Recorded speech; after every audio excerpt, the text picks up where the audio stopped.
And then we're going to go. Okay, everyone, thank you for joining us again for another Unstoppable podcast. I am here with Sara Beth Smith. If you don't know her, you're getting ready to, and you know her. You've seen her a lot, whether you've actually seen her or a lot or not.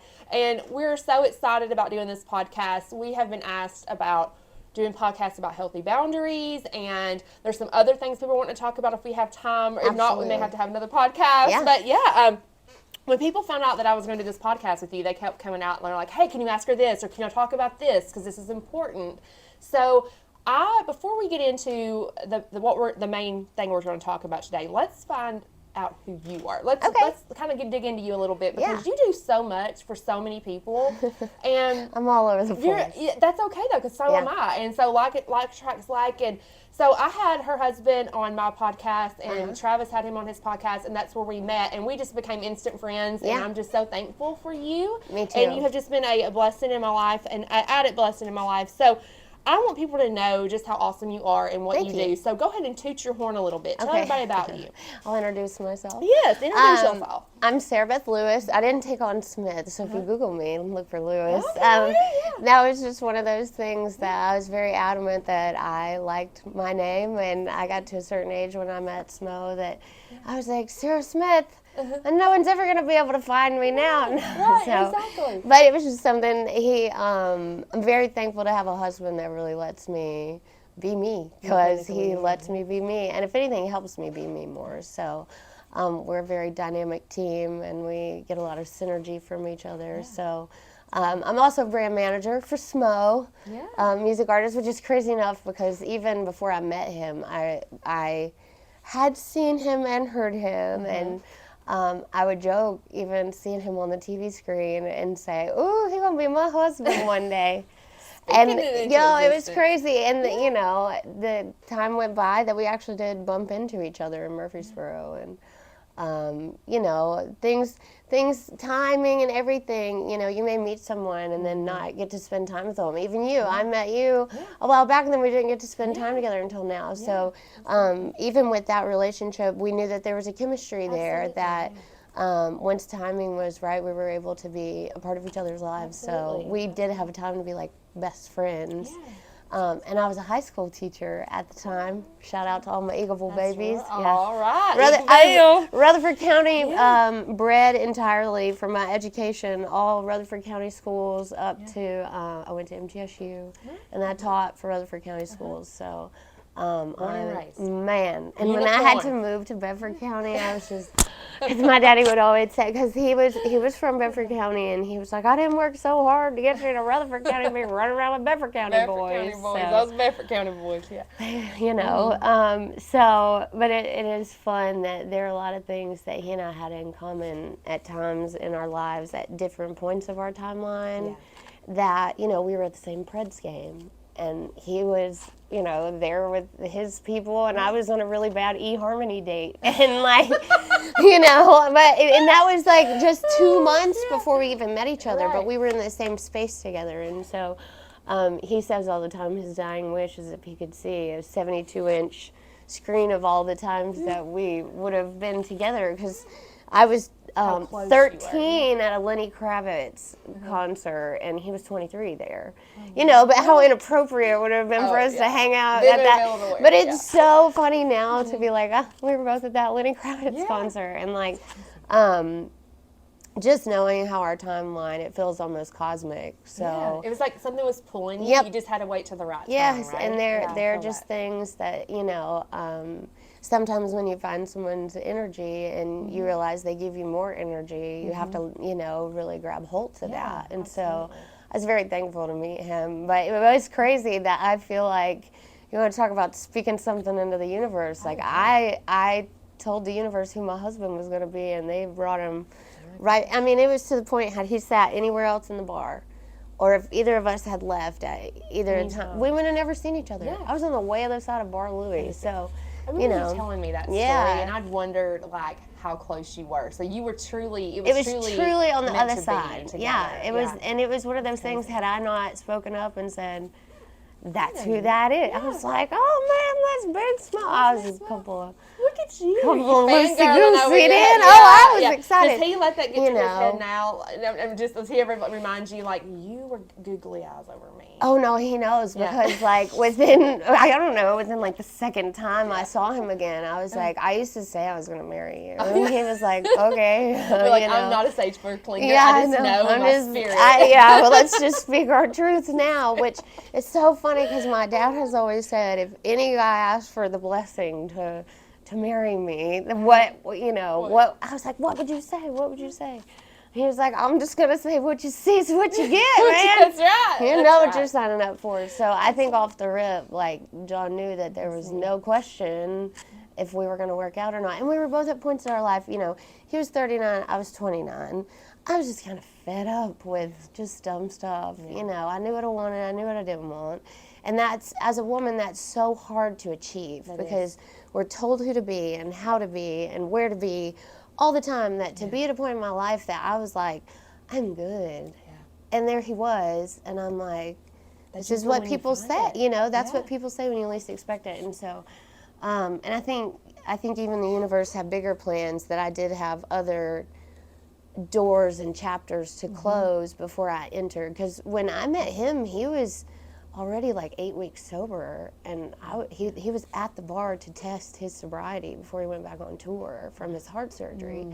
And here I am, I'm like, living large, whoa, right? it was the last day of teaching, man. It was summertime. I was ready. School's out for And summer. I was excited. I was talking to him, like, smacking him on his chest. Oh, I just smacked the microphone. I did it. I was smacking him on the chest, and he was like, I just had heart surgery. I was like, oh, sorry. You know, but so once we decided that we were going to be a team and be a friendship and a partnership, I quit drinking, and that was a big step for me. You know, if you're from around this area, that's all you do from 18 to whenever, you know. And even though I wasn't raised to drink at all, that was very contrary to my upbringing. Everybody did it, as far as I knew. Absolutely. You know, that's what you did for, like, it's how you relax or how you celebrate. That's what our music was. I mean, all the country music song, Drinking. One of my first songs I sang on a stage was "There's a Tear in My Beer." There's a tear in my beer. That's right. And so it's in us culturally. Even though we want to look at other cultures and the Germans drink a lot. I mean, we drink a lot as, I guess, country people, you know. And there's a lot of closet drinkers because of that culture of don't do because it. you grow up going to church and it's like, I got to go shop at a liquor store across town. And being a teacher, I mean, that was ultimately like the don't drink, you know. And so, which ultimately being a teacher is probably what may have led to my heavier drinking. But no, so to meet him and get on that path, because dealing with a first-time relationship, you know, you're getting into this relationship, and we were never drunk. No, you were ever. You were truly in your we feelings were in and it. Who you were, right? And you know, he was in stages of recovery from heart surgery and rebounding from, you know, what that had done to his business and all of those things. And there was a TV show out, and you know, just crazy things that. And this was a reality show. For people that don't know, he had a full-blown reality show for what, 2 or 3 years? 2 years, And so I came in on the tail end. We met before season 2 aired, but very much on the end of the reality actually being over. And so, you know, there were some tricky times in our relationship that we wanted to be very respectful to everyone involved. So we did try to set boundaries for the kids and our families, and it was really tough to navigate, especially, you know, again, with our upbringing. I know you and I've talked a lot about that. If you were raised, you know, you don't get a divorce, or you don't have kids out of marriage, or you don't do these sorts of things, if you're ever in situations where you're with normal people, you know, where situations, just life has happened to them, and choices have consequences, and whether we want to call them good or bad, sometimes it's circumstantial. 100%. And so to be in a point where to have exposure to a family dynamic that was so different than my upbringing had its own challenges. Yeah, it was culture shock. And so one thing with the females in our audience, I don't have my own children. Yeah, you're good. You're good. You're good. So I don't have my own children, and so having that experience of coming into a role as not just the stepmom, but now the second stepmom. You know, and what, you know, now the kids are almost grown. Right. Like, we're entering 12, 16, got 17. teenage ages coming up. And I'm Yeah. teaching high school all day, and then coming home, and there's high schoolers, or coming, to visit, Right. and there's high schoolers, and so there was this constant serving and giving, but so much love.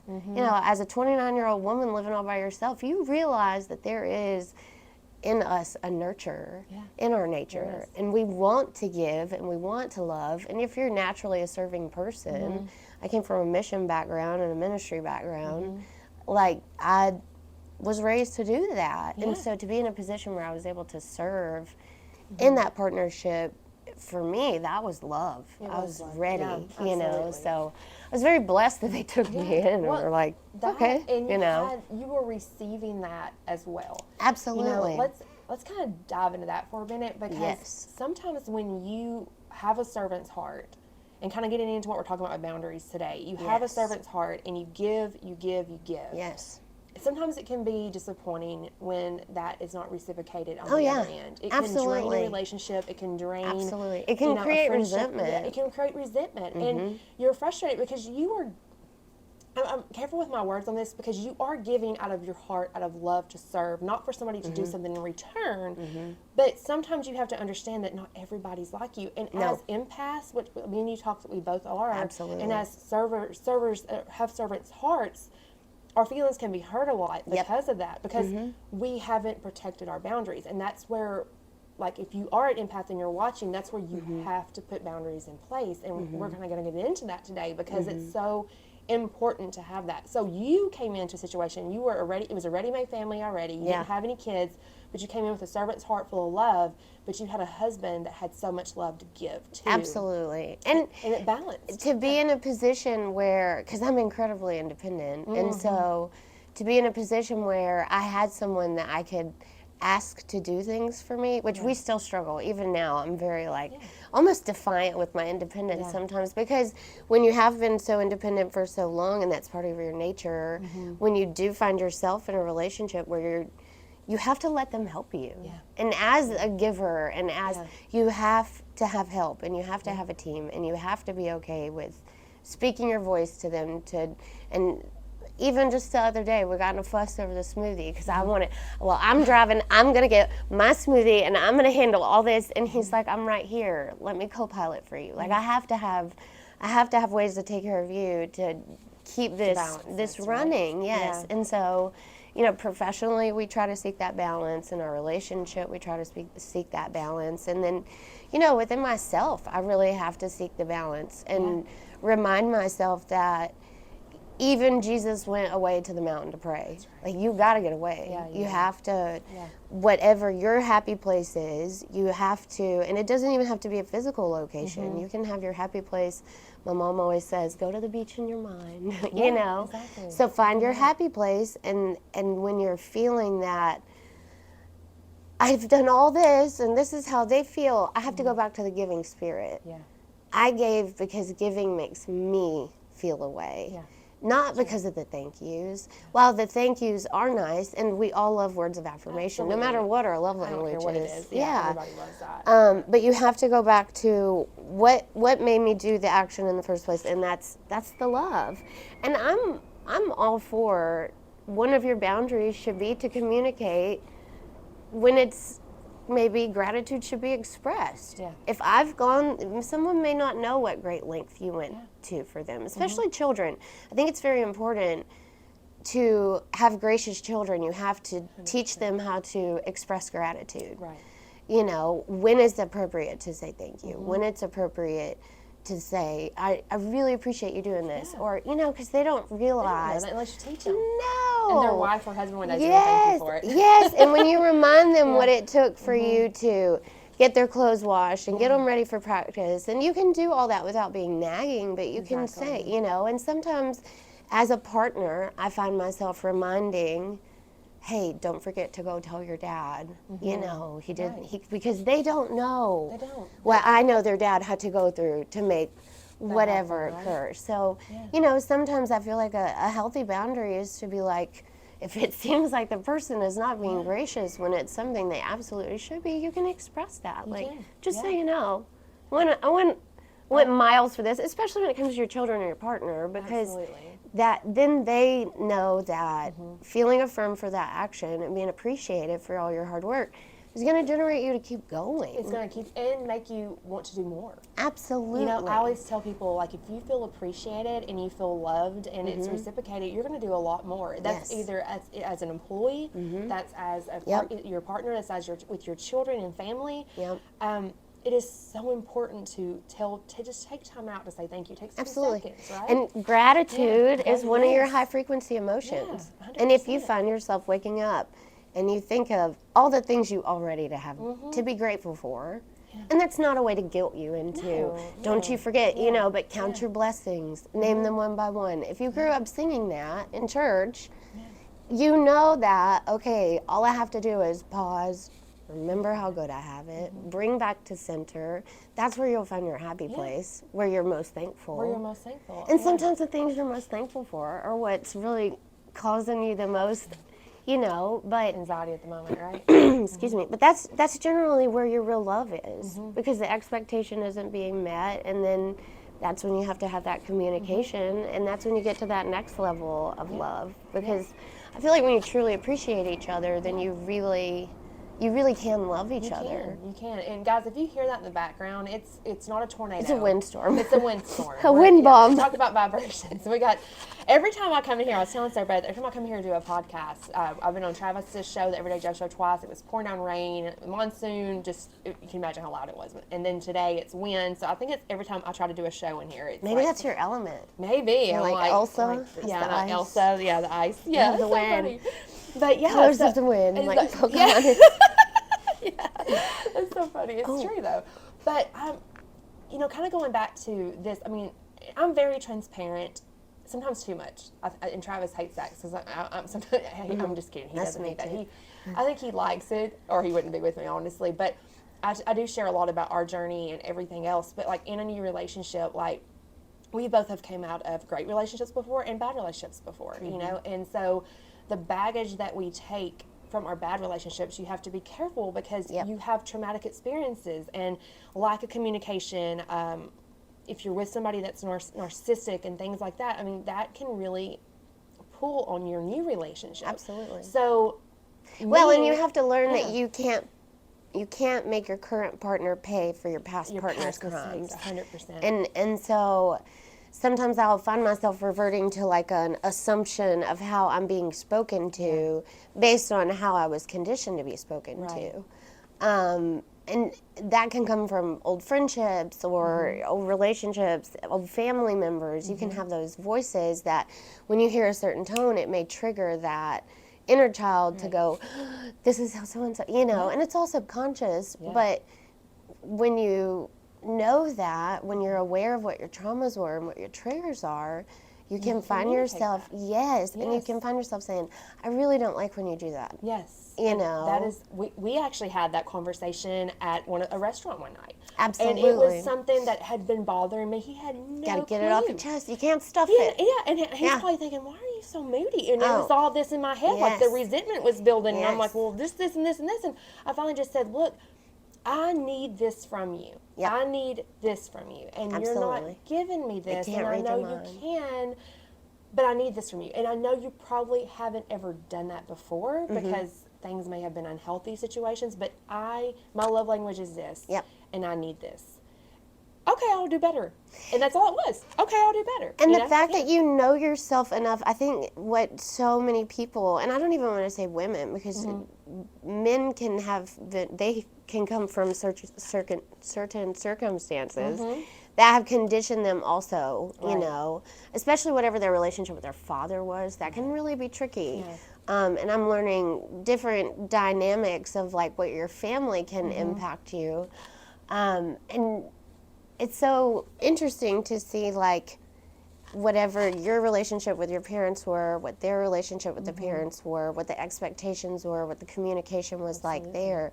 You find yourself doing a lot of that, even subconsciously, I think, as an adult. Either that or in complete defiance. Yeah. My family was like this, I'm not going to be like that. And then it's a total, complete opposite of what you were raised like. And so I feel like sometimes knowing what someone's background is, even when it comes to their past relationships, knowing a little bit of what their experience has been helps you be more sympathetic and able to communicate and being Showing able to grace. know yourself. Yeah. If you know your own traumas, and that's a lot of us don't even know ourselves. We haven't even paused from the last relationship to jump in the new relationship to even heal yourself. Yeah. And so, and a lot of that is coping. You know, a lot of that rebounding into relationships and that serial, even if it's serial monogamy, you know, I mean, it's still, you know, you haven't healed from this to that. And a lot of us are probably very guilty of that. I And have been in my so, past, 100%. absolutely. And so when you carry that over and you don't know who you are yourself, you're not going to be able to communicate those boundaries. Yeah, absolutely. And so I think, one, knowing, hey, this is what I need from you. Unfortunately, a lot of people in relationships don't even know what they need enough to articulate it. And you find them being very reactive because they haven't identified those emotions. They haven't identified the root of those emotions. And then they're just lashing out in whatever way as a child either was modeled for them or feels like is working for them. And their partner has no clue. No. And they're like, what am I doing wrong? Like, I don't Absolutely. understand. Yeah. And then when you just say, oh, this is how I feel, half the time you get an explanation that you're like, I had not even considered that. And you it's know? something so silly. Absolutely. Yeah, so many relationship arguments are so silly anyways. And some of them are legit, I get it. But some of them are just so silly. And if it just would take time to communicate and talk about those healthy boundaries. Like, I know one of my friends was talking about, like, they were with somebody that had been abused. And there was just certain things, like you couldn't say certain words and it just set them off. And they're like, what is their problem? But until he stopped and communicated that with her to say, hey, look, this is a bad memory from my childhood and I can't process this and I react this way because it just triggers things I haven't dealt with yet. I mean, obviously I've got some unhealed trauma, but it's triggering me. And so the person's like, oh my gosh, I'm so sorry. I had no idea. I had no idea. Yeah. And it was a game changer in their relationship just because of communication of boundaries. Yeah, and we've, stuff. John and I have uncovered little things like that. And it's like an onion in your relationship, I feel, because this is the longest I've ever been in a relationship with someone that, you know, I'm able to see real change over time with real intention. Like, we have set our intention of what our expectations, what our goals are, and they've evolved over time depending on how our lives have changed. And just being able to say, you know, this is what I need from you. How can I meet that need? And always say, is there anything I can do for you? Yeah. And that can be something from your friendships to your children to your parents.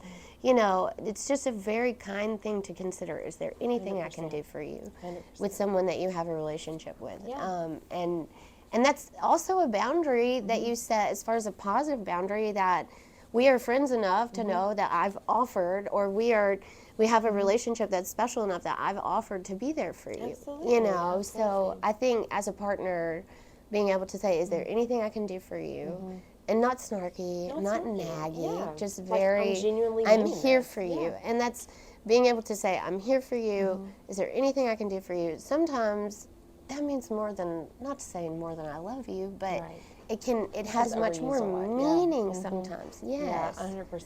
And it can work when you're angry, it can work when you're happy, it can work when you're busy, when you're, you know, it works all the time to just, how can I help you? I'm here for you. I'm here for you. What do you need? Yeah.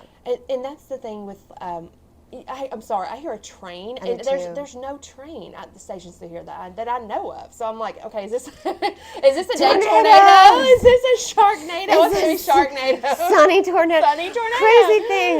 John got, well, I guess this would be SMO since it was professionally, was asked to be on one of the Sharknados. We had a scheduling conflict, but otherwise, yes. I mean, it's like Sharknado be people. Like, forget your music career. I'm married to the Sharknado actor. Sharknado, dude. Man, how cool would that have been? That'd have been so cool. Not to live on past regrets. Sharknado, yeah. Sharknado. That's so funny. I love it. That's awesome. Yeah, I love how, I'm sorry guys, I squirrel so bad. So, but it's so No, much there fun. is a train. I heard a train I heard too. a train too. I was like, I hear a train. Am I hearing things? I don't think there's a train station anywhere near here, but I may be wrong. I'll ask Travis I'm not after this is sure. over with. But yeah, so I think that is so important. And like me and Travis joke around a lot because we say that we have been in so many unhealthy relationships. We're not sure what a healthy relationship looks like. Yeah. So we're figuring it out together. Yeah. And we're not, this whole podcast is not going to be about relationships. We're just kind of talking about it right now because it is a part of setting boundaries and getting to Absolutely. know that. I think that's one of the most important boundaries that you can have in your relationship. I think that's why people ultimately cheat because they feel like they're not getting attention. I think, well, that goes back to them having some unhealed trauma and needing. That's another podcast. Because that's a lot of unhealed trauma and what's the word I'm looking for? Not being confident, insecure. Oh, yeah. Yeah, and having to have that the grass is greener mentality all the time. Yeah. So that's another podcast. But a lot of things, I think people do that because they don't communicate. Right. And they don't feel like their needs are being met. So they start seeking bad decisions elsewhere. Absolutely. And I think that's so important that you set aside that. I made Travis take the love languages test. Yeah. And he's like, what? And I'm like, yeah, take it. I'm like, take it. And he took it, and his is words of affirmation, or mine's words of affirmation and physical touch, and his is physical touch and quality time. Yeah. And so it's important that you know that about your partner because you can understand that. Absolutely. So, like, if he comes by me and he, like, touches my arm, something like that, or I can touch his arm, like, I know that means a lot to him. So even if we're in public, we're not groping each other. But, you know, we're still like, hey, you know, I see you a lot. People make fun of us. We're always slapping each other's rear ends all the time. But it's important to us. That's our way of letting each other know. Right. I see you. I love and care about you. I know we're over here doing this, and I'm over here doing this. But we're taking time to acknowledge that with each other. Absolutely. So those boundaries and you know of communication. if you know what, it's kind of like your currency. If you know what your currency, what intrinsically motivates you, and what keeps you, you know, what keeps the spark going. And that can be with any relationship. This doesn't necessarily have to be your intimate relationship. You know, Absolutely. I have my best friend and I can at any day and time send a meme or a rap song, and it's our way of saying I'm thinking of you. You know, I'm busy, but I'm absolutely. thinking of you, And so whatever 100%. your love language is and whatever your relationship is, expressing that to each other is a way of showing gratitude. You know, and those tokens and those actions, because love is a verb. Yes. Those actions of showing love, you know, gratitude is absolutely one of them. Yes. All of the love languages, and just. I would think quality time for anyone. Oh, yeah. We're in a world that's so distracting, and even in our quality time, we're distracted, you know. And so I think just being very mindful of your moment to keep you. And even though we have these kinds of past relationships and this and that, right now I have the best relationship I've ever had. And if I keep dwelling on what other people have done to me or what I should have done that maybe would have made that, and keep trying to put together puzzle pieces, that's totally distracted me from how I can keep building this empire. Exactly. And if you keep trying to buid the puzzle pieces of what could have been, or what could be, or what, yeah, what, or what could be. Players, listen up, yeah. There's some out there listening. I know, right? It's true, though. I hope they're not. No, I know, right? But if they are, we could change their life. This could be a breakthrough moment for you. Yeah. Just send us $5. I'm just kidding. Yeah, I know. But you're onto something really good here. You're exactly right. Jesse Etzler, if you follow him, and Sarah Barkley, you know, she invented Spanx. I love her. She invented Spanx. I should know her. Their relationship is just phenomenal because they're very intentional. They communicate. Yes, you have to be. But what they do, and not just their relationships, their friendship, their family, everything, they're saying, and I try to remind myself, and actually Travis reminded me the other day, when you're in the future or you're in the past, that's where anxiety and worry comes. Absolutely. When you're in the present, you're in the moment. So their saying is to be where your feet are. Absolutely. And my son's 16th birthday party, or 17th birthday party was last week. And anytime you throw something for your kids, you want it to be perfect. And things are not ever perfect. And they're all going crazy. And I'm just so frustrated. Travis is over at me. He's like, be where your feet are. Yep. And I'm like, thank you. I needed that reminder to bring myself back at that moment. Yeah. You know, like, we're doing a podcast now. We can be with our family later. Like, my mind, if I'm not careful, will go, I've watched myself in podcasts before, girl. I'm like, there I go. Wheels. There wheels it is. Like, turning. I'm thinking about my groceries I got to pick up, before. And you just have to be where your feet are and be present, because that's where people have the anxiety and they have the panic attacks, because they think about things that are not even happening at the moment right now. Right. You know? And I think when we talk about living intentionally, people get overwhelmed with that. And I think we almost look at intentions like resolutions, and we need to look at it more as intentions are our I am statements. You know, not what I wish I would be or I should be or I could, and it should be. I am in the moment, not I intend on being in the moment when the moment arises. Like, this is the moment. This is all there is. Yeah, that's you know. We get one shot. And if you peel it all away and you realize that this is all there is, that it really makes you dive in and appreciate every single second of what it is around you. Yeah.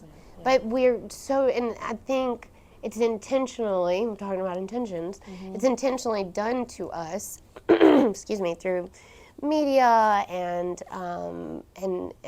we live in a very consumer society, and I'm very guilty of that. I find myself shopping for events that are 3 months away, and I'm like, oh, shop now. Yeah, exactly. And I'm like, but this moment is preparing for that moment that's maybe not even a moment. Yeah, and we may miss something bigger. And I may be missing the man that's sitting right in front of my face because I'm looking at pretty dresses. Yeah. You know, we're also guilty of that. Yeah, and especially with our kids. Absolutely. Yeah, oh, family yes, members. absolutely. Yeah. Our family members, and I'm preaching to myself right now. But it is something that is my intention, my resolution, which is going to be my habit of. I'm in the moment. I am where my feet are. I'm right here, because so often we are there, and then on the aftermath, you're like, huh. Did I remember that? You drive somewhere and you're like, oh, how did I get here? Getting there. Is that Yeah, because we are worried about the grocery list, or what that conversation was like that I'm still brooding over, that if I'd have just said, hey, what did that mean when you said that, and didn't wait 15 minutes when it had built up in my stomach and now it's bubbling, so...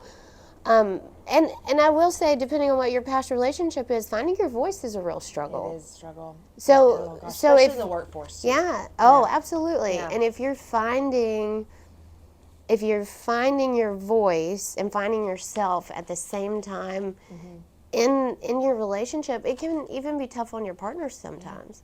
Yeah. Because now I come through with a force I didn't have before, because I do know what I stand for. I do know what I'll tolerate. And I've always been pretty like that, but there have been things over time that I have to, no, we don't. I don't. And that I you know can't. your worth now. Yeah. You know your worth. And you love yourself. Lord, always know your worth. Yeah. You have to know your worth. And you have to know if you really love the person you're with. Now, this doesn't apply to people that need to get out of their relationships, but...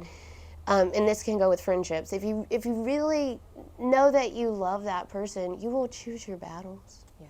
And you will choose when it's really bothering you, or that's just because you've spent way too much time together and you just need space. You just need a little bit of space. Is this really something worth, taking to the table, taking to the restaurant, so to speak? Because... Lord, how many date nights have been ruined, because that's when I was like, we need to talk about this. Which it's good. It's good to have a place away from home and away from your car and somewhere public where you all the things to communicate appropriately in a way that's healthy for you. But finding your boundaries sometimes is hard if you don't have your voice. If you don't have your voice. And absolutely. If anybody's watching this, and you chime in whenever you think that, if you want to add something here too, people ask me, when I was telling them that we were going to do this podcast, they're like, well, how do you find yourself if you don't know who yourself is? How do you find your voice? How do you find what you like? And my advice is, because I had to do this, especially if you come out of a bad marriage or a bad relationship, and you've always bad experience, and you've your always job done may what have they've been done. you. Oh my gosh! How many job changes have you had that really had you make you get back to your core self of who do I want? You have to rebuild, essentially. You have to rebuild because you've been tore down or belittled or whatever. And and you having to say, well, what do I like? This is what this person likes, and I've done this for this long, but what do I like?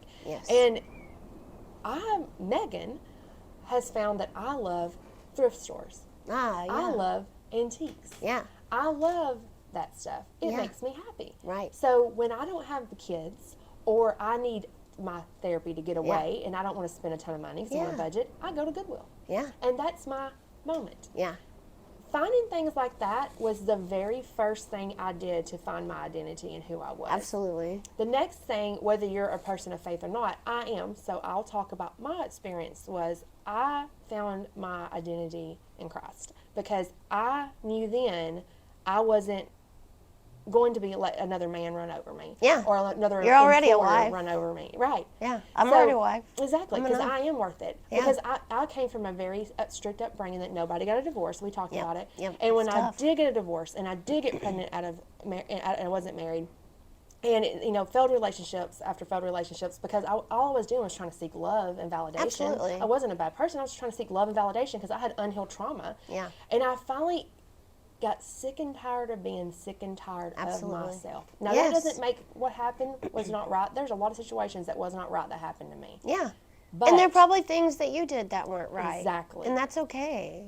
But until I got sick of it Yep. and said, I'm tired of being in this position and making the same mistakes. Yeah. Why do I It's keep insanity. going for narcissists? Why do Yeah. I keep going into bad, no-end jobs? Yeah. Why? I want to be a generational curse breaker in my family. I want Absolutely. it to stop with me. Mm-hmm. You have to have that mirror talk with yourself. Oh, yeah. And you have to look at you and start pointing the finger and pulling the thumb and be like, what does Megan need to fix? You know? Absolutely. When I did that, I really started healing from past relationships, past trauma. I got therapy, went to motivational speaking, and then I became motivational speaker myself. Like, how did that happen? Yeah. Because I'm using Yeah. my past experiences to help people, to free Absolutely. people, because I know what it's like to be Yeah. like that. I don't Yeah. want people like that. Be Yes. free, you Because know? healed people Heal help yourself. people. Yeah, help people, hurt people, Yeah. right? We Yeah. hear about that. So I was finally just got to that point where I was sick and tired of being sick and tired. Mm-hmm. And then I remember it was not too long ago. I came out of a terrible situation, a terrible work situation, a terrible relationship situation. But when I cut ties with the toxic work environment, then I saw how toxic my relationship was. Yeah. I cut ties with that toxic relationship. And then, and that person's not a bad person. We both were just having unhealed trauma. We Yeah. just were not ready at that time in our lives. And I cut that, and then I started healing and doing what Megan loved to do. Yes. I remember I was at an event. It was at the CMA Country Music Hall of Fame. Oh, yeah. And they were playing music up there. And I had maybe had a glass of wine, so it wasn't alcohol. Yeah. It was just Megan. And I was dancing and I was having a good time. And I was like, I have joy. What? Yeah. For the first time in my life, You have I that had high joy. frequency emotion. Emotion. And it wasn't due. It's overwhelming. It's overwhelming. Yeah, It it's wasn't due to intoxicating. anything. It wasn't due to a man, Yeah. a job. It wasn't due to anything but my happiness and my joy. Absolutely. Because I knew my identity. Mm-hmm. But it took all that. It took going through those processes. I mean, what would you say to that? Like, would you agree with that, or? I had a really good experience. From 18 to 23, I worked for divorce court. So at a very impressionable age, I had seen a lot of things. And one of my coworkers at the time was going through a divorce personally. And I guess I was only 19, 20 at the time. And I was on the tail end of just a lot of tough first year of college stuff. And she was going and seeing a therapist going through a divorce, and one of the homework assignments that he had given her is she had to take herself out on a date once a week. And I remember watching her and this giving her so much anxiety to imagine having, I couldn't go to a restaurant by myself. I couldn't. And I remember as that young of a woman going, you know, maybe it was the Carrie Bradshaw in me, but I was like, I will eat at a restaurant by myself. I'm not scared, you know. Yeah. And so I just got on this habit of once a week, I'm going to take myself on a date, you know. But as a 19, 20-year-old, that's weird, you know. But it's powerful, But, and though. I, You didn't know and how I would powerful you pick were the being. restaurant, and I would pick the activity, and it was always Ruby Tuesday and a movie. salad At the bar. Broad Street movies, yes, the broccoli salad. Broccoli salad. So, and I would treat myself to dinner and an early movie, and I would go and I would do things that I felt like my friends that had always been in relationships found uncomfortable. I found myself doing those things as this like sense of freedom, and I found in my identity that things that I like to do and the things I do not like to do. Exactly. And I feel like sometimes knowing what you don't like to do is even the easier part of life than what you do like to do. And that's, you can find your identity through that. And being able to say no to stuff you don't like is very empowering. Oh my gosh. That helps you find yourself. Empowering. Yeah, Yes, if you don't want to do it, say no. Say no. And there's At nothing family wrong with function, I got asked to golf.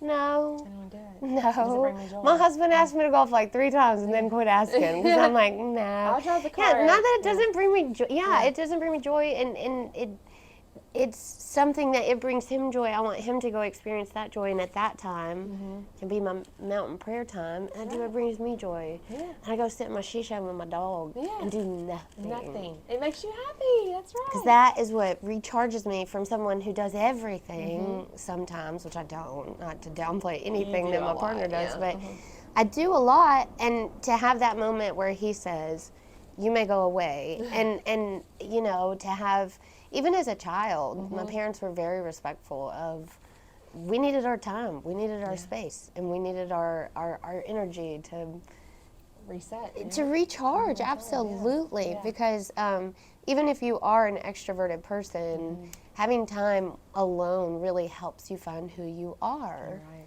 Yeah. And the journey of finding who you are, I mean, mine evolves every day. I feel like I'm always having to, because that's how you have growth, is through that's change what's so beautiful and about it. Yeah, it's reevaluating. And my boundaries have even changed with age. A lot of that, you know, in my 20s, I could have had as many friends as I wanted. And now, getting closer to 40, I'm like, nah, I know who and how many I need. And the real ones that are going to stick. Absolutely. And I know the ones that I could call tomorrow and we may not have talked in years and they will be there for me and I'm okay. You know, we can pick right back up. And I'm very thankful for that. But I had to create a boundary that I couldn't have all these extra relationships. You know, once I decided to be with my partner, I don't really have any guy friends because that's very distracting by giving all that energy to these other men instead of pouring them into him. You know, and he's respectful of the men that came into my life with me. Right. I have an awesome dad, brother-in-law. One of my best friends has been with me since kindergarten, and now they're friends through that. And so having that shared relationship to be a new friendship of all 3 of us being friends, you know, but having those boundaries of, you know, because being in the music industry, we're thrown in some really uncomfortable situations sometimes, you know, and we'll be on set of things, of people in outfits that as a woman, it makes you feel a certain way. And I'm very thankful that I have a husband that has evolved over time to say, we're not going to objectify women. And as his brand manager, you know, we had to have that conversation of, I feel like a hypocrite that there are things that I am against, but then I'm condoning it in our imagery for our brand. So we had to have that conversation to turn from a branding point, you know, and that comes with age, and that comes with having girls, and that, I mean, SMO is around all women all the time. Exactly. He, if anything, like, he's all for women empowerment because and respectfulness of women. I see how Absolutely. he treats you. He's so respectful and Yes. just loves you and treats you with so much respect. Yeah. Guys, take note. That is so important. Well, and it's very important that I let him be the man. Yeah. And I have had to be that, like, I can change my tire, I can do this, I can do that, and I can. And that's wonderful.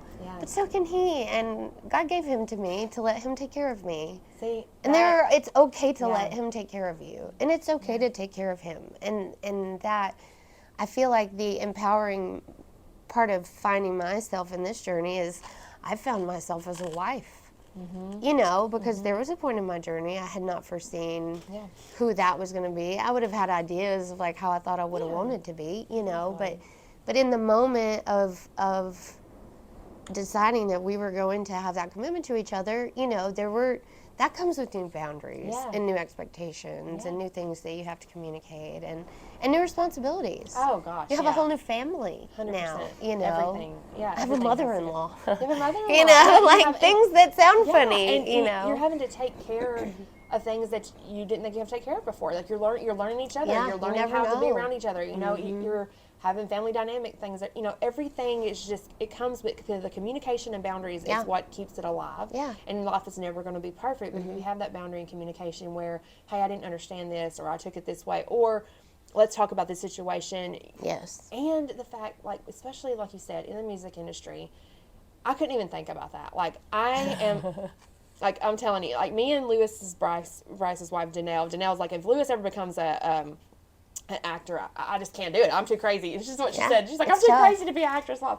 But I can see that, because if I was with, Travis blew up and got famous overnight, and there's women throwing stuff at him, and he jokes around. He's like, I love me some me. And I'm like, yeah, but there's a boundary that's going to be set, or this ain't going to work here.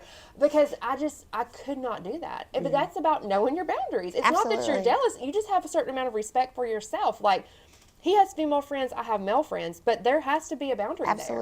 And if that boundary gets communication crossed, you've crossed the line. You crossed the line, exactly. Yeah. And we've had some hard conversations before about boundaries.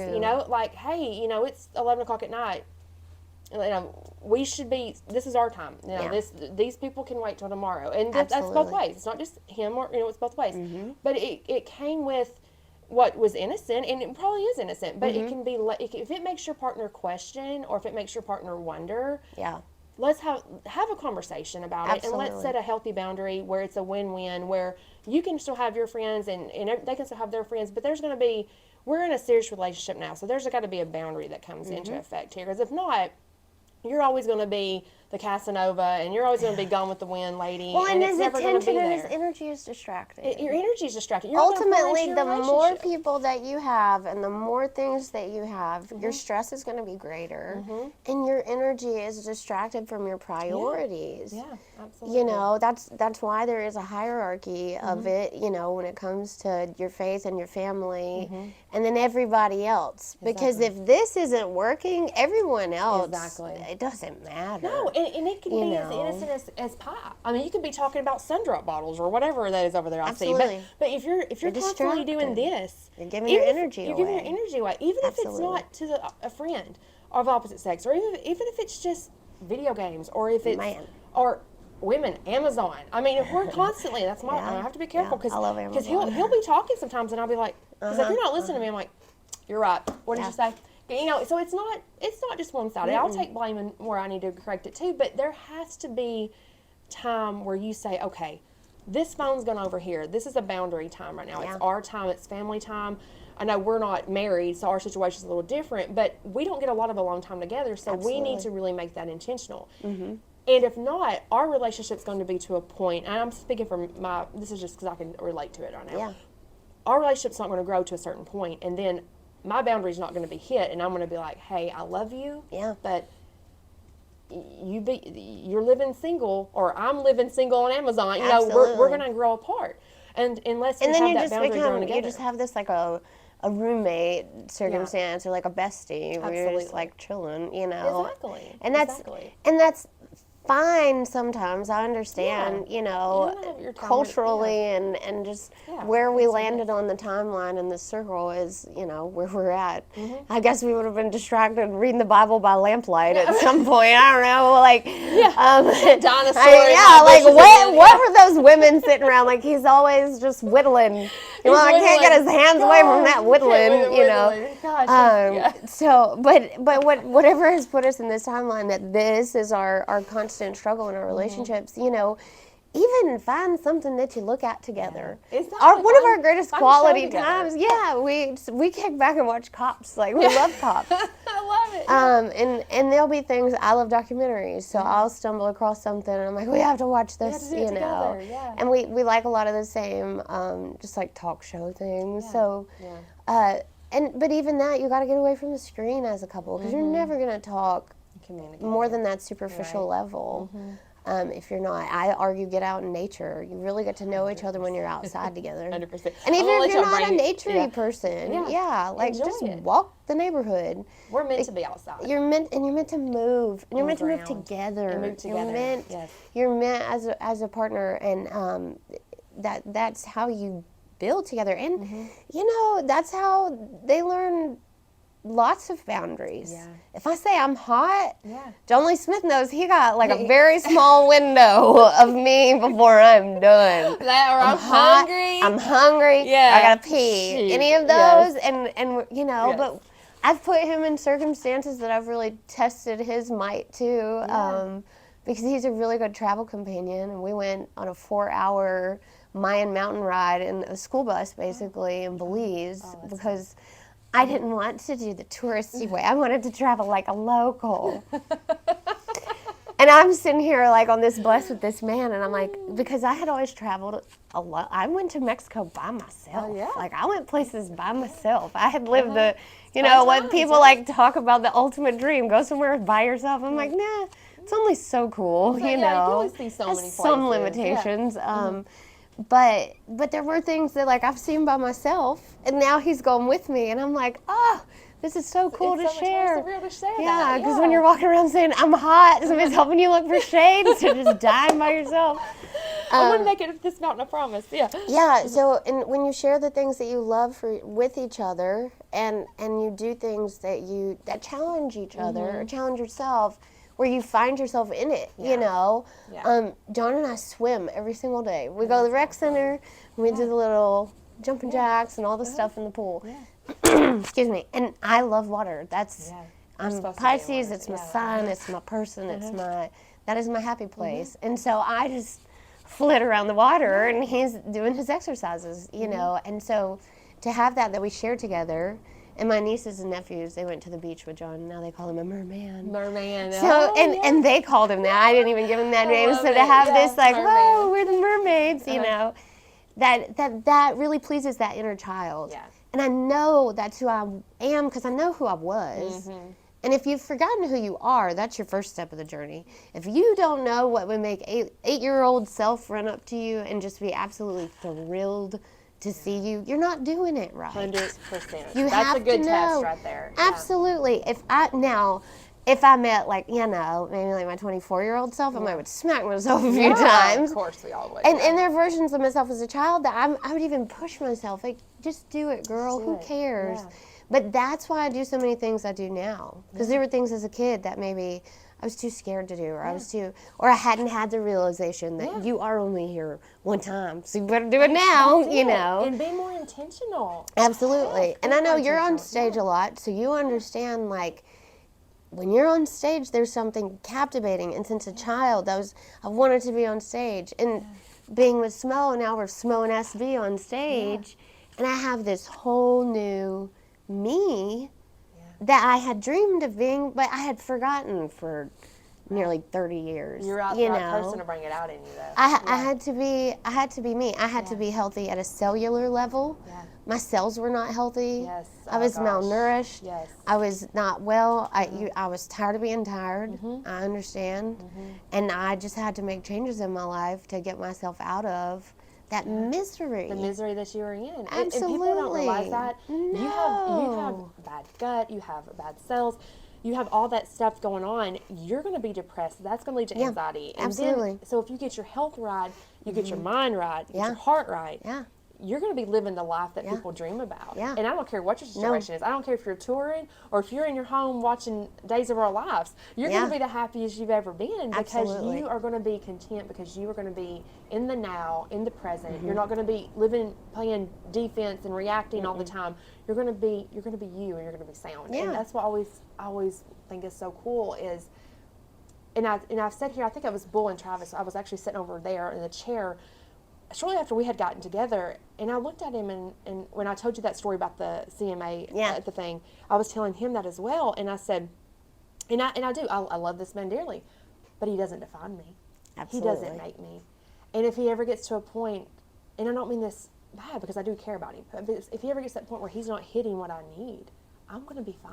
Well, and that's part of being a boundary, you know? That's finding and knowing who you are. And you don't need somebody to make you go, because I've learned at a really young age that partners can be taken from you. They can either leave or they could be called home and God could take them from you. I've learned that with seeing my dad. He had a horrific accident, and my mom went to being the only breadwinner in the family, and then he had a stroke and left this world, and just it was awful. My son's father, the same. I'm 40 years old, dropped dead with an aneurysm. He was in the hospital a month and passed. You know, it really put in perspective how short-term life is, and how I need to get my butt in gear. We all need to get our butt in gear. Absolutely. And that's why it is so important, because if you know who you are and you love yourself, it doesn't matter what the situation is. Life is hard. Things are still going to be sad. You're still going to have feelings and emotions. But you, at the end of the day, you're going to be you. You're going to know what makes you tick. And you're going to know that this person or this thing doesn't make you who you are or who I am. Absolutely. You know? So that's the And important thing. you complement each other. You do. And there are some days that Sara Beth Lewis can't show up 100% for Sara Beth Lewis. You know, something may be hindering me from getting to be my full self that day. And that's when you communicate with your partner. But that's when you communicate the good days too. I'm having a great day. And then you continue to compliment each other when wherever there may be a deficit. Just because I'm having a good day, my partner may not be. Exactly. And vice versa. And being able to know that they do not define you, and hopefully if you're with the right person, I would say that they bring out the best in you. 100%. Because oftentimes, you know, your partner can be a lot like your family, and your family can be very guilty of this, that they enable some of your worstness, Right. you know. You're right. So, but you can also have family members that can really inspire you to your full potential, and that can happen in your partnership too. And I think once you decide to, when you communicate those boundaries and say, hey, this is working, this isn't working. And there have been times, even John and I have had to sit down and I'm like, if these things don't change for me, I don't know what will become of us. Exactly. Yeah. You know, and he's always, and we've had to have those talks. And that's where the growth comes from, being on the hard side of that. Being adults, right? Absolutely. And adults inform and children explain. Right. So if I just inform you, this is what I'm dealing with, this is how I'm feeling, this is what I need from you, you as the other adult inform me, yes or no, I can provide that, or no, I cannot, and now we need to make appropriate measures to continue paths. 100%. You know, and I think you have to be transparent with the people around you who love you most of what your new intentions are when you do find that you need to make a change. Exactly. I remember I was sitting in my car in Publix parking lot, and it was in 2017, and I remember I was sobbing on the phone to my mom, and I was like, I cannot do this anymore. I had just weighed, and I was the most I'd ever weighed, and I had struggled with my weight my whole life.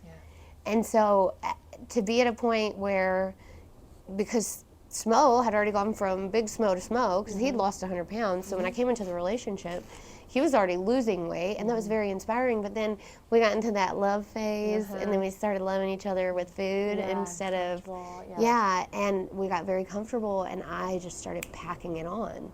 And I was the biggest I'd ever been, and I, you know, here I'm now about to be the most public I've ever been. Right.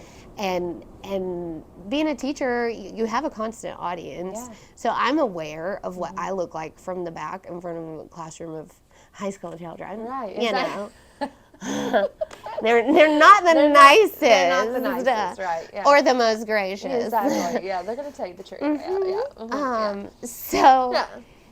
So I feel like even of all the times of my childhood, all the times I've ever felt under a microscope, 2017 is where I got to the point that I was like, I feel under the microscope because of the choices I'm making. Right.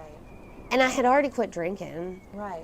If you're going to quit drinking, when you drink like I drink, like that was a big deal. And I was like, if I can quit drinking, I can quit eating. The kind of things I'm eating and the way I'm eating. And that was when I really made a change back then and really got a grip on my portion control and my activity level and some things I was struggling with biomechanically. I have a really, really bad back.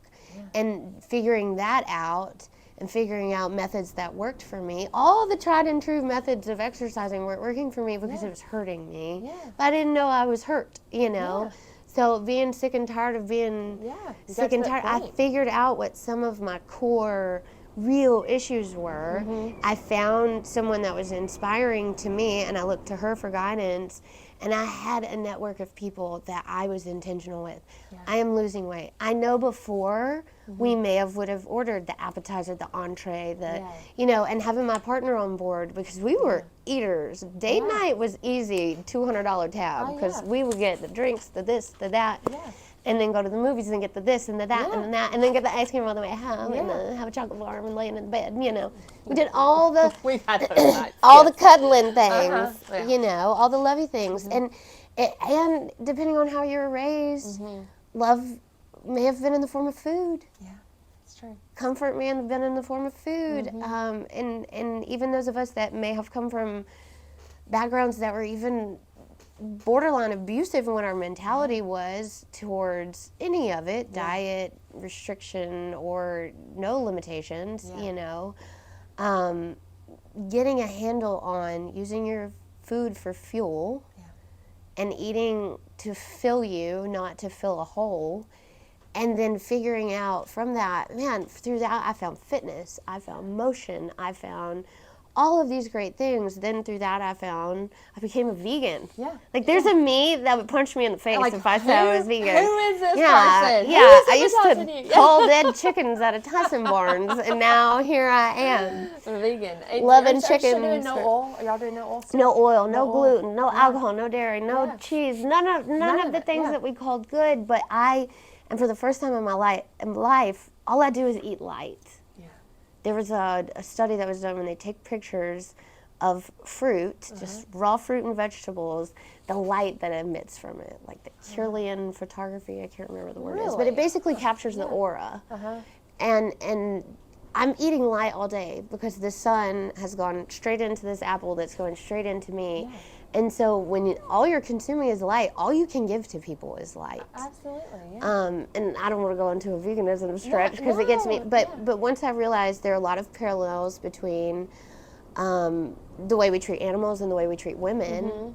As a woman, I could no longer know that I was contributing to the way animals were being treated because I don't stand for the way a lot of women are treated.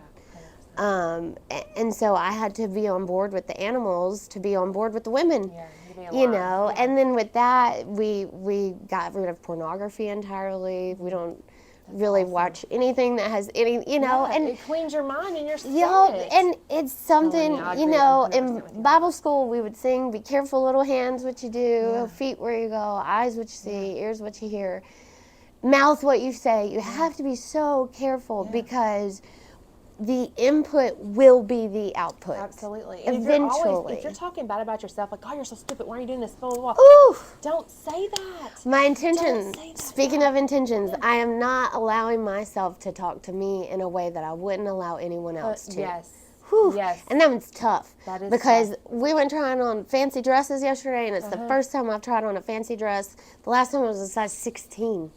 And this one was not. And I was in the mirror doing the things, the mean girls things where they go home and they're like, "I don't like this, I don't like and I was doing all the things, and I was like, I would not let sweet Delaney, who's helping me try on this dress, I would not let her talk to herself. I would put a boundary that says, "You don't talk about these arms because I've been working really hard to get them nice and tightened up. Yeah, there's a little flab still, but we're doing it, girl." You know, and so I cannot allow me to be meaner to me than I would allow anyone else. Absolutely. Because that's a boundary that I have to create within myself because I am hard on myself. My husband tells me all the time, "You're too hard on yourself. Be satisfied, stop complaining." That's you know, be satisfied, stop complaining, because constantly, well, if I'd have done the dishes at this time, then this time I wouldn't be, and I find myself like spiraling into this just abuse of you weren't good enough, you didn't do enough, no, and then enough. you don't get nothing done because you're sitting here like arguing with your freaking stuff in your head, like what the heck? And I've just wasted that moment of that time of being with my husband instead of listening to all the things that I should have, could have, would have done, instead of just being like, "Hey, I slept so great with you. I can't wait for swim. That's our favorite time together." You know, and it's awkward to move from that. It is. There is a discomfort when you are used to chaos. When you are used to finding the that joy you're talking about. It's exhausting. It is exhausting. It's exhausting. People that have come out of narcissist relationships or abuse, I feel like you've been wrung. Just because your body is in a fight or flight mode the whole time, and it's like constant release of like, what do you call it? The energy that releases in cortisol. Your body. Cortisol. Stress, nonstop. Adrenaline and stress. Adrenaline and stress. So when your body's not running on it, it's like, breathe. You're not fighting or flight and breathe. And then you're like, why am I so tired? Well, you're so tired because your body's finally resting. And if you're used to that fight or flight, and this book talks about it, if you're used to fight or flight, your body will seek it out because you've become addicted to it. Oh, yeah. That hormone, that cortisol, that it becomes addicting. And you have now conditioned yourself to have this program of just, is my default, is what I go to. Exactly. And it's hard. It's hard if you're used to being, it's like Scrooge. Yeah, and then you've got to have something, sometimes something pivotal happens to happen. And some people think that their life has become boring, or their partner has become boring, or their situation has become boring. I'm like, no, honey, you're healthy. You're healthy. Yeah. You're not bored. You're not in drama. You're not in the fight or flight. You're not in the chaoticness of it. So I know we went over, but that's awesome because that means that we have a lot of value here. This is great. But I do want to say, if you're watching this, there's so much more we can talk about, and heck, I think we should probably do something else. I really want part two. I really want us to get into the feminine and the masculine energy in females and males, and why that's important. Because I had combat my own masculine energy all the time. You got to get it done. Do this, do that. And I have to pause and go, whoa, what would the moon be doing? Yeah. Exactly. I don't have to be the sun. You don't have to be the sun all the time. I'm the moon. You're the moon, right? What does the moon do? Yeah, and chivalry's not dead in my book. Like I'm like, no. Lord, I love you when you open my door, or you do this or do that. Like, so that is something people have asked if we could talk about that. We don't have time to do it today, but maybe we come back and do a part 2 on that. I think that'd be awesome. Yeah. But I want to talk. So we talked about this really quick. If you find yourself in this, first is to find your identity. Find out what makes you tick. Find your inner child. Yeah. Who were you when you were little? Yeah. You're gonna be. What made you grin? Sick and tired of being sick and tired. Amen. Find that person. Yeah. And you don't have to start at rock bottom. No. Unfortunately, rock bottom is usually what it takes, that knock on our head to bring us back to life. Jars, right? I mean, I've been very fortunate that I've had little moments of clarity and enlightenment without having to hit too terribly rock bottom too many times. Right. And it may still be down the path, but I'm trying not to fear. And I'm trying to make choices every day, because every day you're 2 choices away from living under a bridge. Oh, heck yeah. You very easily could lose everything in 2 choices. 100%. And realizing that consequences are building my future, I have to make the choices that yield the kind of consequences that create the kind of castle I want to be in. 100%. Metaphysically, metaphorically, because I do believe I am a temple. I do believe I am a vessel. Whether I chose to be here or I was put here, and that means that you're here for a reason. You have to know what your purpose is. And you have to hope that there is a purpose for you. And if you're at that point that you don't have the hope, that's where you have to figure out, okay, we always say in our house, I got to stop and eat my pie, pause and identify my emotions. What's making me feel this way? Why am I feeling this way? Because inevitably, if you're not identifying your emotions, your actions can get totally out of control. 100%. And so being able to identify your triggers, not only what makes you happy, but what makes you unhappy. What as a child did not serve you? What as a child has stuck with you that you feel like you can't shake off your back? And what could you do to get rid of that? And just being aware a lot of what makes you tick. Because if you're feeling in a rut is the best place to restart. And if you're a good place is an even better place to restart. So I think healing yourself at a cellular level, healing yourself emotionally at that very young age, and man, you'll be able to explain your boundaries because you'll have your voice. You'll have your interests and your dislikes, and you'll know what you're going to tolerate, what you're not. Absolutely. And no is a complete sentence. You have to know that no is a complete sentence. I've got to learn that still. No. That no, is thank so you. good. I'm going to write that be, down when we leave here. No is a complete no, sentence. No, thank you. Bless your heart. If that's, But no is a complete sentence. And my mom didn't teach me that until I was a lot older, but she learned it at a point that she could teach it to me, and now it's valuable. Unfortunately, you have to go through a lot sometimes to learn, I wish I'd have known that then. But now that I know it now, that gives me affirmation that I need to practice it. No is a complete sentence. No is a complete sentence. Because I'm bad about saying, no, because this is why, because I don't hurt people's feelings, and I'm like... Adults inform, children explain. You're exactly right. No. And I'm like, I've got to pull back and say, no. And Travis is really good about that, because we were getting ready to do something the other day. He's like, just say no. And I'm like, Yeah. but I have to tell him, no, you don't. Just say no. And I feel like as women, oftentimes, and depending on what your childhood was like, what your birth order was, or what your parental circumstance was at the time, if you've ever felt like a bother or a hindrance or in the way ever in any point of your existence, you can sometimes find that need to over-explain yourself. Yeah. And I agree with nobody that. needs that. You know, they don't, and a lot of people don't deserve that. Give the people the information that deserve the privilege to be privy of it. But anybody else, no. They don't need to know No, that. thank you. No, thank you. So if you get a no thank you from me, anyone, you know, yeah. and you don't take that personally. Someone else's boundary you cannot take personally, because you don't know what their experience You don't know what they're has been. experiencing or what they're going through. Absolutely. At the moment, right? Absolutely. We're judging that. Well, this has been amazing. Like I said, we could keep going for hours. Yeah, on this. sorry, So I think I good, just but- trailed off again. I love it. I love it. But I want to show you guys this book. This book, I am going to order. I don't know if you can see. Can you see it up close now? I think so. Yeah, there you go. Meet you halfway. Yeah, meet me halfway there. This is a book that has been very life-changing for her. She showed me some. No, and I've stuff only in made here. it to where the purple thing is, so And I haven't it's even made it that It's far. already been very impactful. Your husband actually told you about it, right? And Yeah, so we found it. He found him on YouTube, Dr. Joe Dispenza, and a girl that I follow on Instagram. I've been taking an Instagram break, which, you know, that's a boundary too that you have to place. Yeah, especially when you're doing it for work. That's And hard. even if you're doing it for work, even if you're doing it for, I try to only subscribe to the things that I want to see. And really curate my content to what I feel like brings me joy and information that's in line with my lifestyle. But even then, I have to take a break, because comparison ultimately will rob you of all your joy 100%. when we're talking about joy. But Dr. Joe Dispenza, luckily, was one that we found in that journey. And he has YouTube videos. He's really into meditation and mindfulness and being in the moment. But the low frequency, high frequency emotions is what I have found the most captivating. Yeah. To realize we all are on a frequency. 100%. We all are electromagnetic.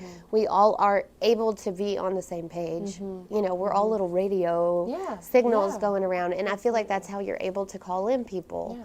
And it sounds weird at first if you were raised in a way, but I would even believe this could be the application of the Holy Spirit. I agree because if you're practicing these fruits of the Spirit, these fruits of the Spirit are these ultimate high frequency emotions where you're operating, in the low frequency when we're operating in lust and anger and envy. Those keep you in that, and it kind of keeps that frequency to where you're emitting not a lot of light. No, And if we think about, and this was kind of like a metaphor I had thought about, when we talk about our light, let your light shine. And we don't hide it under a bushel to snuff it out. But when you carry a light, when you carry a candle, you're going to guard the flame because you don't want any of the elements. Imagine having to take a flame outside today. Earlier, I tried. It didn't work. But you can carry your light, but you can guard your light. Yeah, absolutely. Because darkness looks for light. And the brighter you are, your days may even get harder. Because you are beaming out so much light that you are calling in darkness to your attention anyway. I mean, so that can spiritually make you very susceptible to things. But this book has really helped me with that mindset of you get addicted to the yuck. Yeah. So you have to get unaddicted to the yuck. To get addicted to the happy people aren't happy just because they're happy. No, it's what they're putting you have in to try. here and here It and takes here. effort. Yeah, absolutely. And if they were lucky enough to have the perfect child and then the perfect, ultimately there is something to someone that has happened to them that hurt them. right. And through that we have different operating systems that we develop from, from those experiences, and figuring out and having awareness of, I want to stay up here in my frequencies and get out of the, it'll help you attract good people, and it'll help you attract good circumstances. 100%. Yeah, like attracts like. I'm 100% a believer of that. Yep. I like how you said you guard your light, because that is very true. You want to be a light for people and you want to shine your light, but you have to also guard it as well. Absolutely. That's where the discernment comes in. If you think what we're saying is rubbish, or you feel like you were raised like differently and you're like, oh, that's not cool, let me just give you an example, because this is exactly what we're talking about. When you hang out with certain people, and you leave and you feel completely emotionally drained, that is what we're talking about here with vibrations. That is exactly what we're talking about. Because there's people that I can go in the room with and spend 5 minutes with, and I felt like I've spent 2 hours with. And there's people like, Sarah Beth, we've been here for over an hour, and it feels like it's been 20 minutes, the vibration is real. It's a real thing. And you have to be very protective of that. That's why when I do, and I'm sure you guys, when you're on the road traveling with shows and stuff, energy, man. Energy is like, people will suck it, especially if you give it, they want some of it. And I have to be really careful with that, because I find myself, a lot of people are like, we want your networking, we want your positivity, we want this, and then it's like, we're going to take it and we're not going to pour anything back. Yeah. And that's where that boundary has to just go, okay, no. Or then you have to retract into your happy place, your goodwill, your safe spot. Absolutely. And kind of reconnect and reground yourself. I call it kind of grounding myself, because after I do a big event, I take the next day completely off to catch up emails and follow-ups. Yeah. Because I don't need to be around people. No. I need silence, and I need to recharge my energy. Regroup. Yeah. Absolutely. And I'm sure y'all feel that way being on the road, too. Oh, right? when the weirdest, and John said it, and I have seen it in countless, because I love to watch documentaries about other performers and stuff. That moment when you come off stage and you're all by yourself, and you're either in the bus or the van or the hotel, wherever you are, and you're all by yourself after you've been around all this, there is such a sense of relief. Yes. But also this like overwhelming, like, well, now what? Yeah. Now what? Because, you're too exhausted for any of the love myself things. You're so worn out. But then it's also like, well, where did all that go? And I do enjoy being around people. I do enjoy being alone, and I do get energy from people. I've been home alone for a few days, and a lot of women, especially if you're staying at home with your babies, taking care of them, or if you're working from home, and you get out, you find that cash register that's halfway nice, or the cashier that's halfway nice to you at the register, and you're like, I'm having a great day, look at what I bought, I can't wait to get home, and they're just like, oh my gosh, this lady needs a life.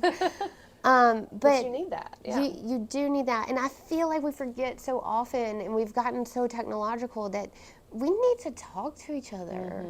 We don't speak to each other as people, and we're just overall kind of rude, And I'm guilty of it too. Yeah, we all have our moments there. Because I even have boundaries. Like at the gym, I'm not too smiley. Because if you talk to me, I'm gonna get mad. Yeah. I got stuff to do. I'm gonna, hi, have a good day. Okay.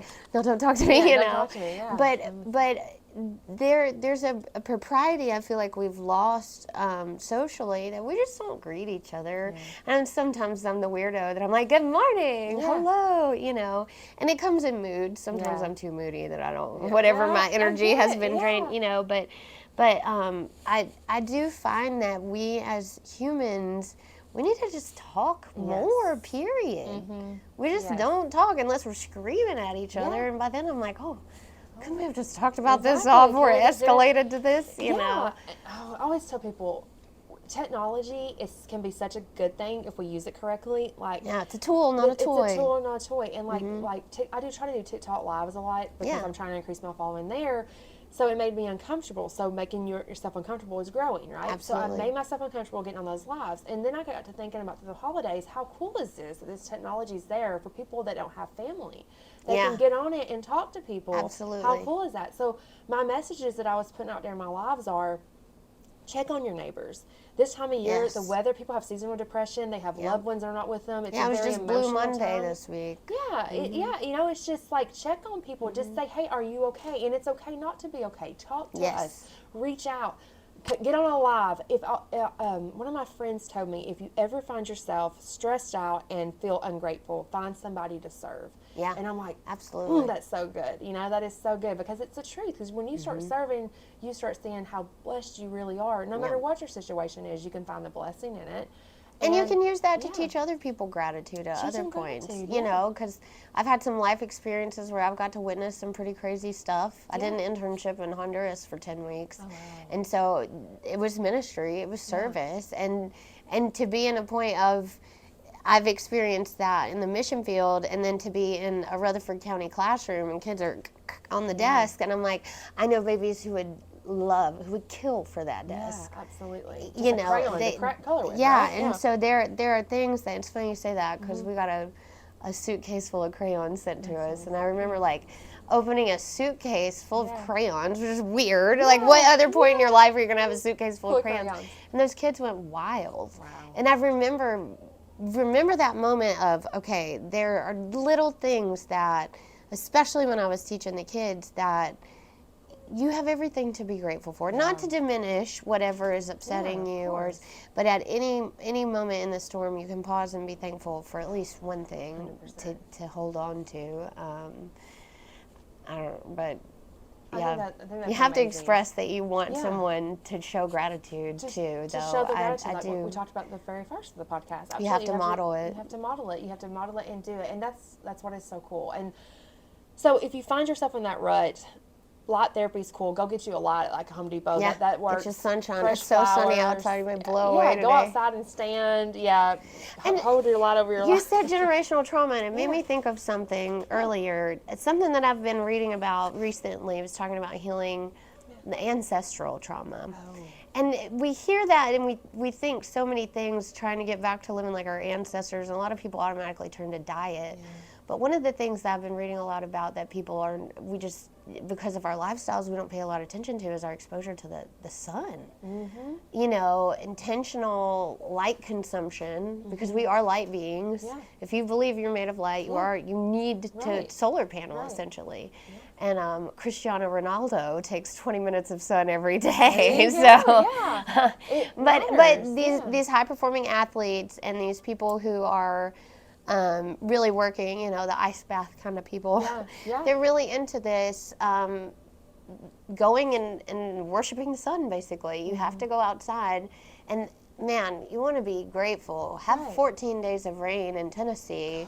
You see the sun like today, and I'm like running around any little glimpse I can get into it. And that's part of getting back to our ancestral selves, is getting away from this clock that we operate under, and get back to the sunshine. We got to get back to our cyclical, however you say that, movements. Especially in our feminine energy, because as a woman, we experience all 4 seasons in 1 month.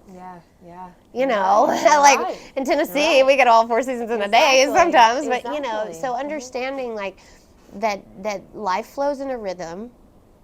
We flow in seasons, and that's also going to affect our vibration, our mood, and even our past traumas. You know, nostalgia is a really tough time for me in the fall, because I'm instantly back at MTSU football games, you know, and things that were fun in college. And you find yourself like living in that nostalgia. It's not always the bad memories that get you pulled away, but finding yourself in the season and appreciating what that season's for. 100%. Resting in the winter. Giving appreciation and gratitude for the sun when it finds us this time of year.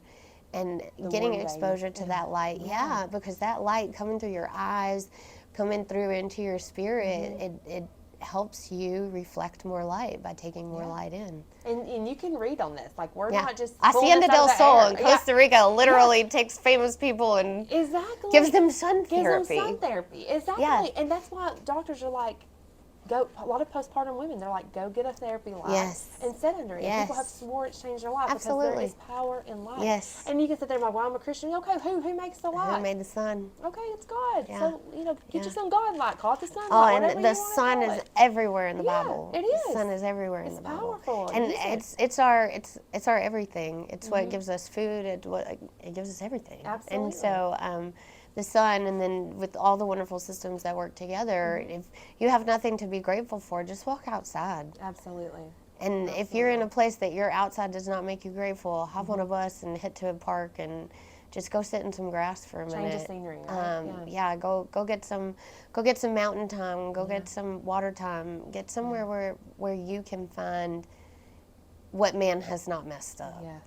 You know, that is so true. And, that is so true. And that you can really find a lot of solace in getting back to the literal ground and sticking your feet right on the dirt. Oh, I've done that. Like, go I mean, and you have to realize I'm headed there. And I'm here now.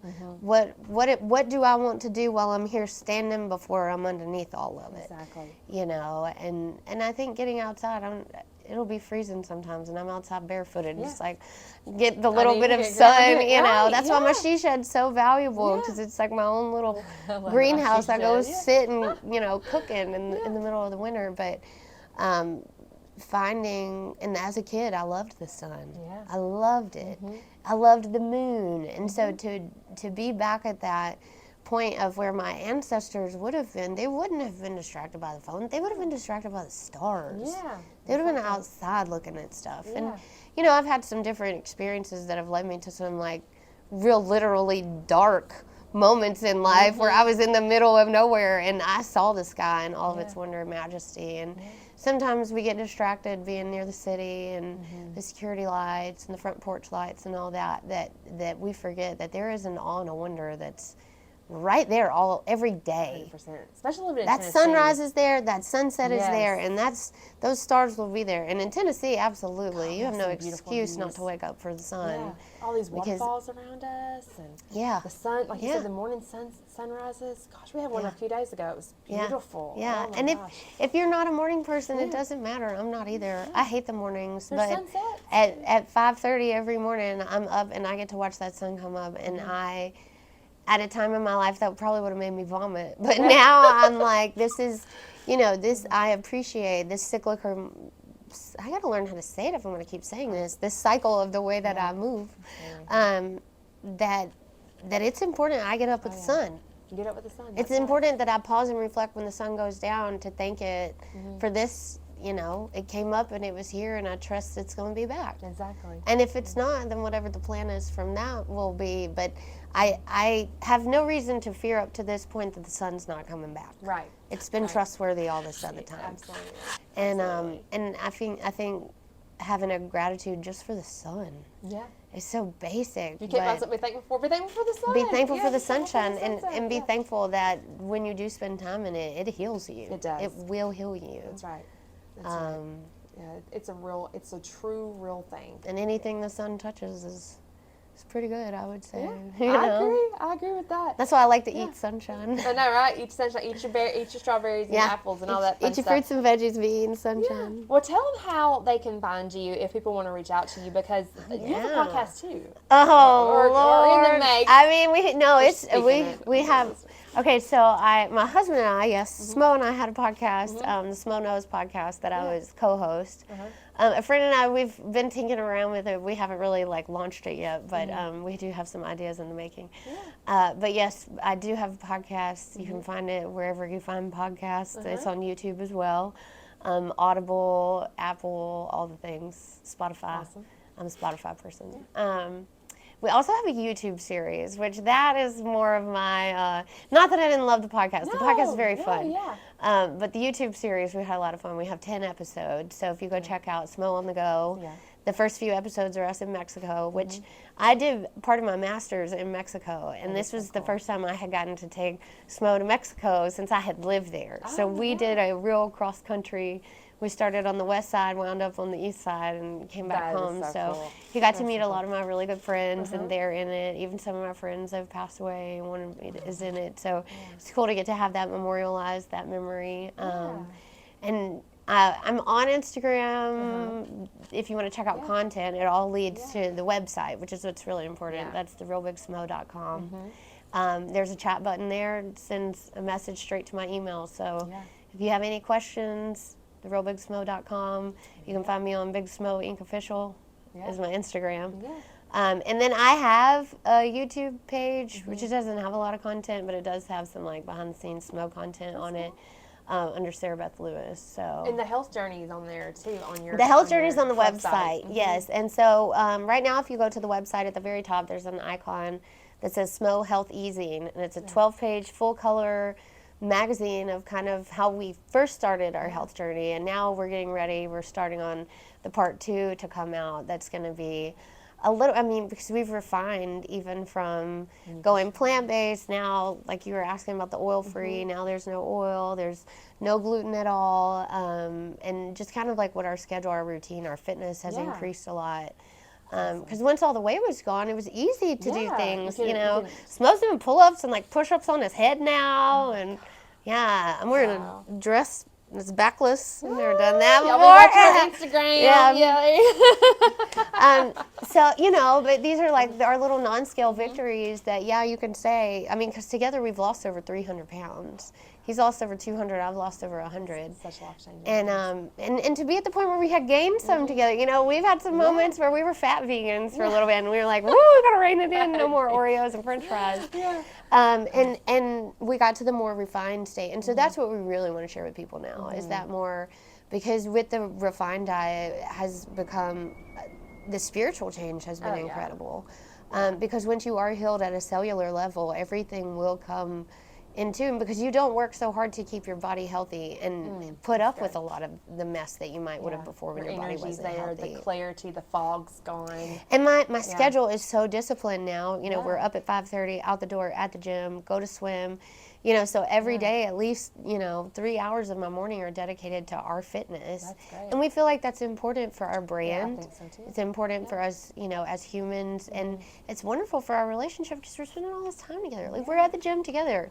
We don't hover over each other or share, but you're in a moment together. Yes, you're riding and then, to the gym together. Yes, and you can't wait to leave the gym to be like, did you see this? Did you do this? What did you, what did you listen to? And like, I'll rap to him across the gym and smack each other on the butts, good game. There you little go. things like that. And so, and if you can find something with your partner that both brings you joy, that you can do together, that helps build your energy together, it's like being on a team, literally together. If you can play a sport together or doing music together. Yeah. There are songs that SMO makes fun of me because I'll go, because I know I wrote some of those lines in these songs, and I contributed to that creative process. And so now the song is not his song, that I was a part of it. Like, it's our song. It's your song together, and that gratitude. Yes, and and so we have that. Yeah, because there will be times he's like hung up on a word or hung up on a way things flow, and I'll just pipe up, and it works. And to be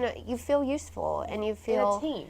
And that little girl at 9 years old singing in a karaoke machine is affirmed that I knew back then who I was. Right. Exactly. I knew I loved music. I knew I loved words. Yeah. I knew I loved language, and that as a form of communication to people. Absolutely. And so now to have that outlet through him, and him be gracious enough to share it with me. Oh. And then it seems like it's well received. Everybody likes it. It is well received. We loved the Halloween show that you did. Britney Spears. Yeah, y'all should check out the Instagram. The photos and some videos are on there. She killed it. I love to sing. And awesome. The night that I met SMO, I was headed to go sing karaoke. That's my thing. That's my your jam. Yeah, singing is my thing. And I don't want to do it I don't want to get paid for it. No, I don't want that pressure. I don't want that, conditional sense that comes with it. But I do love the unconditional way that Kim folk have just been like, let her sing. We like it when she sings. I love it how he's like that.